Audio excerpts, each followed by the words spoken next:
Bismillahirrahmanirrahim. Assalamualaikum warahmatullahi wabarakatuh.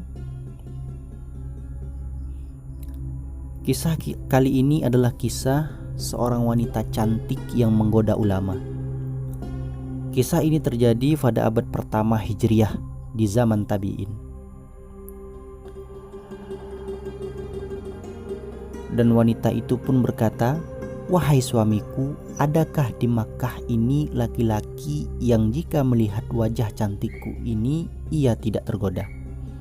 Tanya seorang istri kepada suaminya. Sambil bercermin, ia sangat mengagumi kecantikan yang terpantul di kaca itu.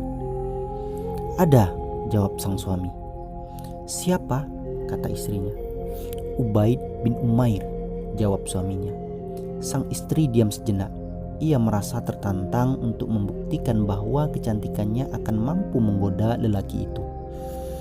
"Wahai suamiku," katanya merayu, "bolehkah aku membuktikan bahwa aku bisa membuat Ubaid bin Umair berlutut di hadapanku?" Sang suami terkejut dengan permintaan ekstrim itu. Tetapi ia sendiri juga merasa rencana istrinya itu akan menjadi sesuatu yang menarik untuk menguji kesalihan seorang ulama. "Silahkan, aku mengizinkan." Setelah merias diri sedemikian rupa, berangkatlah wanita itu mencari Ubaid bin Umair di Masjidil Haram. Ubaid adalah seorang ulama yang lahir di semasa Rasulullah SAW masih hidup. Nama lengkapnya Ubaid bin Umair bin Qatadah al-Laitsli al-Junadi al-Makki. Beliau wafat pada tahun 74 Hijriah. Saat menjumpai Ubaid, wanita itu berpura-pura meminta nasihat. Ia beralasan kebutuhannya amat penting dan memintanya pindah ke pojok masjid. Sesampainya di sana, wanita itu membuka cadarnya dan tampaklah wajah cantiknya laksana bening rembulan. "Apa yang kau lakukan?" kata Ubaid melihat kejanggalan wanita tersebut.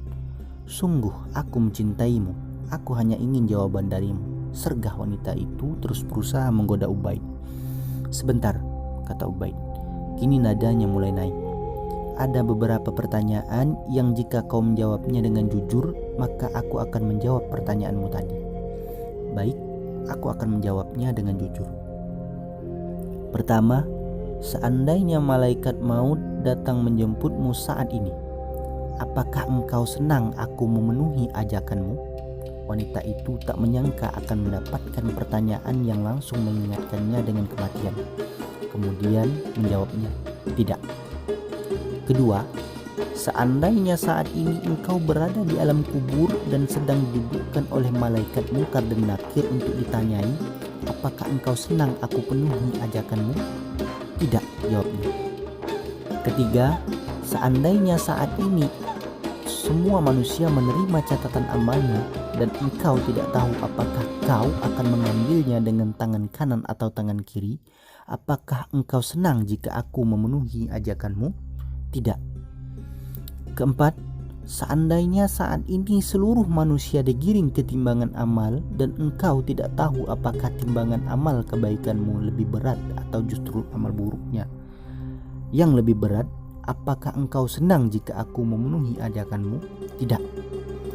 Kelima, seandainya saat ini engkau berada di hadapan Allah untuk dimintai pertanggungjawaban atas semua nikmatnya yang telah dianugerahkan kepadamu, masihkah tersisa rasa senang di hatimu jika aku memenuhi ajakanmu? "Demi Allah, tidak." "Kalau begitu, wahai wanita, takutlah kepada Allah, betapa Allah telah memberikan segalanya kepadamu." Kini dia tak kuasa menahan air mata. Tadi dia datang ke Masjidil Haram berpura-pura mencari nasihat. Kini ia benar-benar mendapatkan nasihat yang benar-benar menyentuhnya. Sesampainya di rumah, sang suami terkejut melihat istrinya bersedih. "Apa yang terjadi, wahai istriku?" kata suaminya. "Kita ini termasuk orang-orang celaka," jawab wanita itu. Kemudian ia mengambil wudhu dan sholat. Hari-hari berikutnya ia berubah drastis. Ia tak lagi membanggakan kecantikannya. Ia tak lagi suka berdandan setiap malam. Ia berubah menjadi ahli salat dan puasa. Mudah-mudahan ini ada manfaatnya. Barakallahu fikum. Billahi taufiq wal hidayah. Wassalamualaikum warahmatullahi wabarakatuh.